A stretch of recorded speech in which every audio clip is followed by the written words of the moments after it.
This video tutorial is brought to you by The Simple Startup, a beginner's guide to starting a business. The Simple Startup is a self-guided workbook that will take you from idea generation all the way through the different aspects of starting a business and finishing up with giving a business pitch to potential investors, a judging panel, or even just an interested customer. Inside the Simple Startup, you will find different sections that take you through the different aspects of starting your business, running your business, and maintaining your business, fully complete with business activities that help you get your thoughts and ideas on paper and organize everything in such a way that starting your business is just a simple thing to do. For more information and to order your copy, check out thesimplestartup.com. Hi, and welcome to this video on how to do a virtual trivia night, either in your community, as a charity event, just amongst friends, whatever it is. I want to take you through how you can design it, run it, and implement it.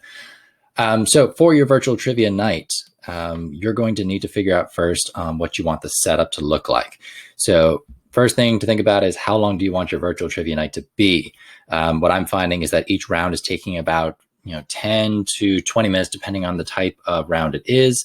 And that allows you to read out the question, give response time, get to the end of the round, let people input their responses into a form, and then you have some time to kind of grade it and allow for social time, because really a lot of people are looking for that social connection as well as the trivia part. So just thinking about that, most of my trivia nights are about 5 to 7 rounds, depending on how much time and how interested I think that people are going to be. Second thing up, what date and time would you like to run your trivia night? So I have an example here for you for one that I did in my local community. You can see I did it at 8 p.m. via Zoom on a Friday night, and I figured it was going to take me about an hour and a half, which is almost exactly what it did end up taking. And it was perfect. People came, they played, had a lot of fun, and I wanted to share how to do that with other people as well. Next question, who is it for? So like if you're going to do it for families, make sure that, everything's being tailored towards like questions kids could answer, questions adults could answer. If you're talking about just adults, just couples, you can suit your questions to that. Is it a serious trivia night where like you're doing a varying degree of difficulty questions, or are you kind of doing more of like a friends, sort of lighthearted trivia, like where you can have some sort of like comical questions in there? You need to make it a little bit easier potentially for people to feel success and so on. So just take a second, think about like who your audience is and what are you going to do with that. If you think you're going to have more than say 10 teams participating. So by teams, I usually do a household as a team. So you could have couples, families, and so on, but one household is a team. Or if they want to split themselves up over their own house, they can do that. That's fine, but it will have a little bit of a pull on their internet connection if they do that. If you have over 10 teams participating, you may want to consider having a partner with you to help you grade responses and keep the trivia night moving, because if you get over 10 people or 10 households, it can take a while to actually grade things. Next up, what types of questions do you want to ask? So like for example, like in my trivia night that I did with my community, I had a general knowledge round. I had a REBUS puzzle round. We also had, science. I think I had geography. I had fast food logos. So like, who owns what logo? And geography round, music round. And I think I finished with a money matters round. So a little bit of financial literacy, just because that's kind of my passion. And then of course you have a tiebreaker round as well. Okay, so other types of questions that you can have, like you can have open-ended questions, you can do multiple choice, you can have a picture round. So you saw kind of the puzzles I had where you could do the logos, or you could do pictures of famous people, places, and so on. You can do a sound round. So I had a music round, and I would play music either through my system. So like you can use something like Zoom, which we'll talk about in a couple minutes, but you can play audio through that.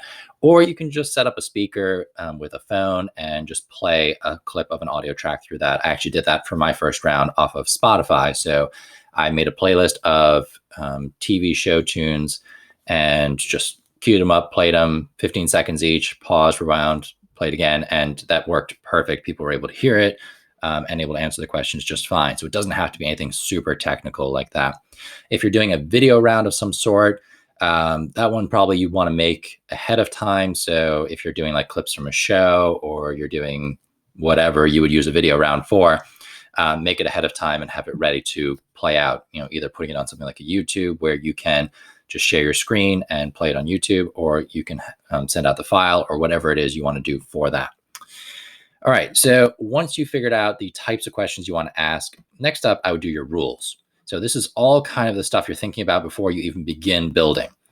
So in my case, how I wanted my trivia night to run, I was looking to make a more serious trivia night. So I wanted to try and minimize cheating or anything like that as much as possible.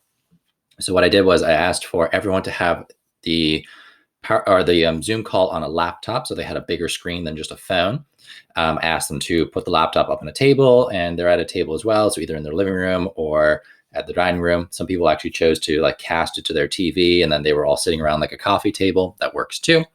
And they had a piece of paper out. They would write the answers to each question on the piece of paper. So there was 10 questions per round. They would write the answers down.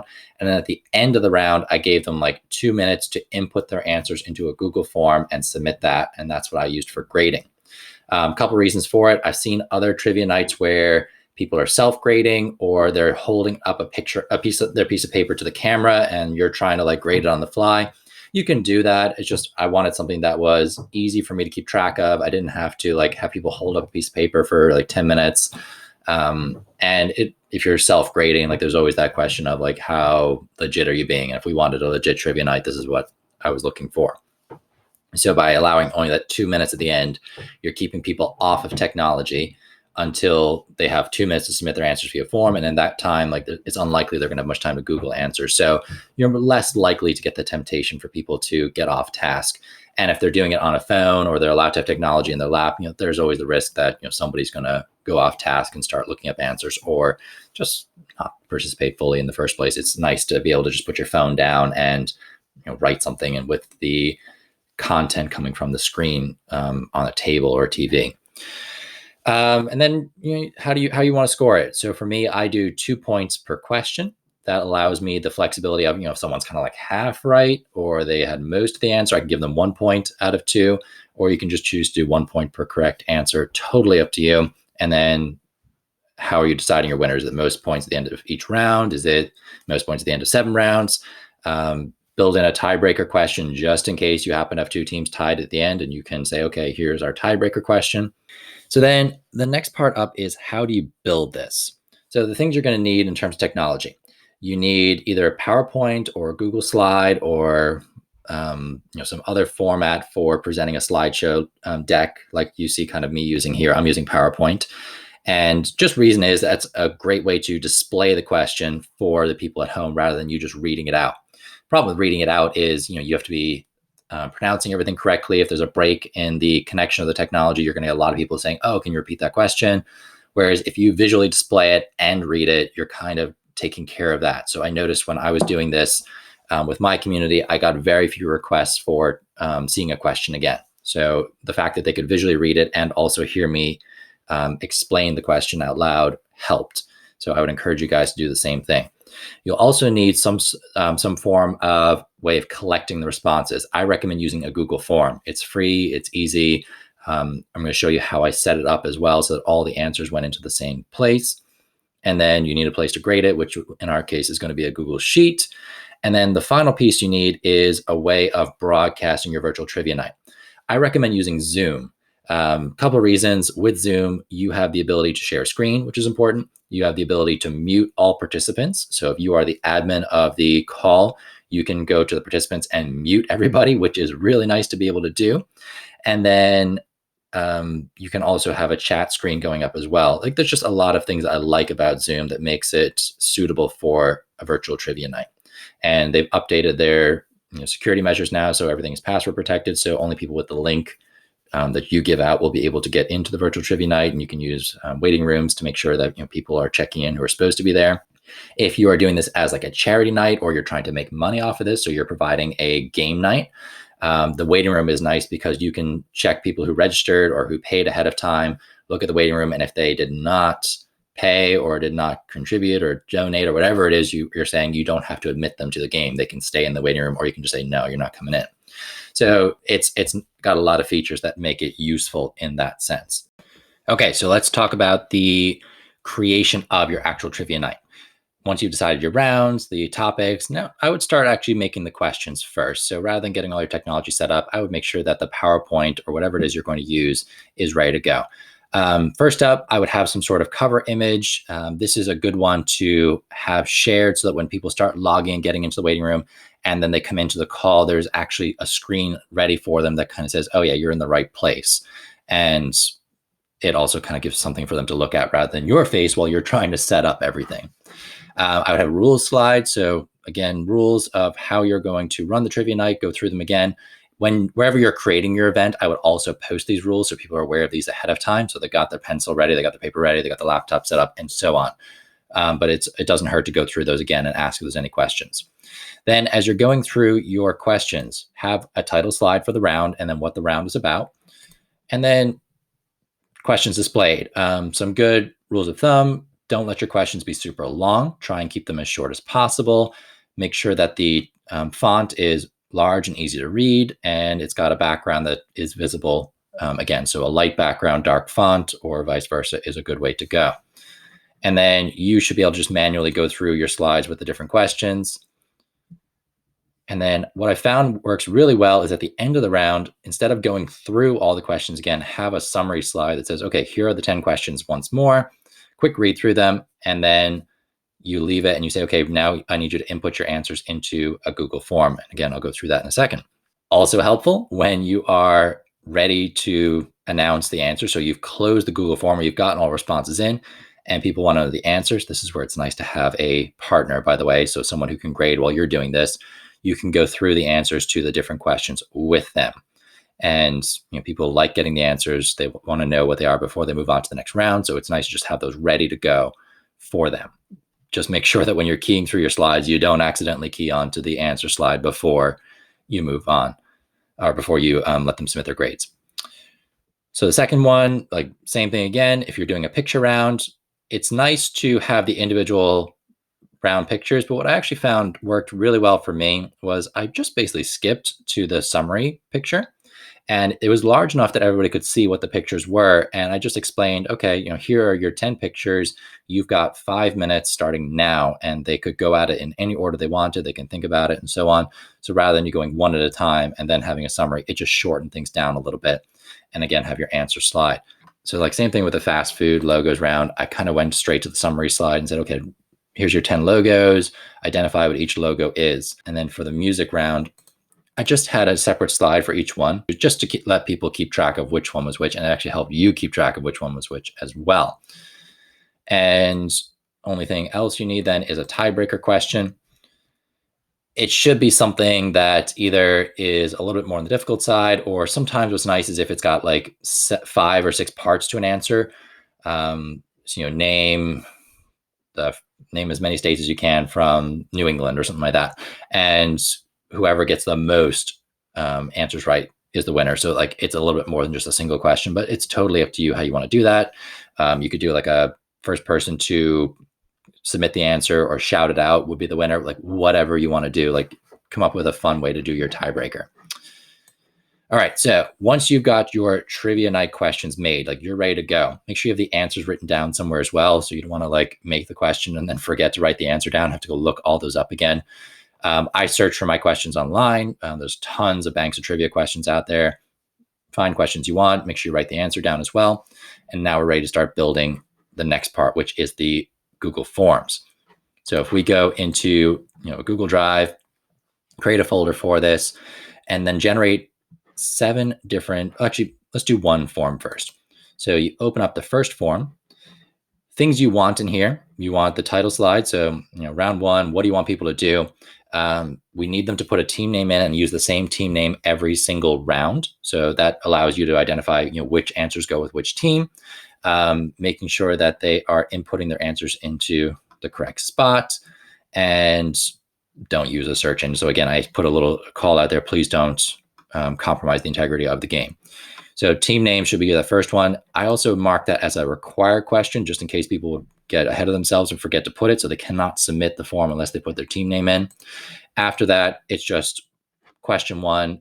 It's a short answer response, so they're allowed to just type in their response, and then it's not required, so they can leave it blank if they don't know the answer, and then I just duplicate that and rename each one until I have 10 questions. Once you're done with that, you go into the responses section, and this little button up here will allow you to view the responses in a sheet. It's a little bit easier to do that than trying to go through each of these summaries at the end of every round. So if you send it into a Google form, it's really handy. So in my case, I've already created the Google form, but it's called this virtual trivia responses. So on round 1, when you click on this button, it will give you 2 options. It'll say create a new form and it'll ask you to title it, or it'll say select an existing Google form. For your first round, you create a form. So you create it, title it something fun. Like for me, it was just virtual trivia responses, so I knew what it was. And then you've got the rounds on the bottom, and we're going to have a leaderboard as well, but let me get to that in a second. So when you create, I'm just going to create a new one very quickly. So we've got a Google form. Say this is round 8, and you'd have the team name, short answer response, required question. Then you got a new question. Question 1, short answer, and that's all it is. You duplicate it 10 times, you're ready to go. When you go into responses, you click on Google form, create new spreadsheet. That's what you do if it's the first round you created. If it's like a round 2, 3, 4, and you want it all to go into the same spreadsheet, you select an existing one. When you do that, you find your virtual trivia responses, and it will pop up on the bottom here, and just rename it to whatever round it actually is. So then things that you will be able to do, if you'll notice that this row will appear. So you've got all the different categories. So the question 1, 2, 3, 4, 5, 6, 7, 8, 9, 10, I added a total score 1 at the end. And then also what I do is I add in this top row. So I right click, insert one row above, and then I just put the answers in above each question. So this is really handy for when it comes to grading. And then what you do, you highlight those first 2 rows, so the row part, and you go to view and you freeze the first 2 rows. Now, what does freezing rows do? It means that if I scroll up or down, those first 2 rows are always going to be visible. So if I had more than, say, like 15 responses, it would be easy for me to scroll down and still grade across the top. So you can see here an example now of the virtual trivia night I did. This person, Ricardo, didn't have answers for some of them, but put question marks in. That's fine. We had the other people putting in their answers, and I could very quickly compare it to the top one and see, okay, is that correct? Yes or no? And then at the end, I was like, all right, each question's worth 2 points, total score, type it in, and good to go on that one. And then I have a leaderboard as well where I put in all of my different scores. Okay, so leaderboard, just copy the team names down, and then I was able to update the scores each time. Worked really well. I could just say, okay, here's my scores. And actually a really nice thing to do would be if you select that first column and freeze that first column as well.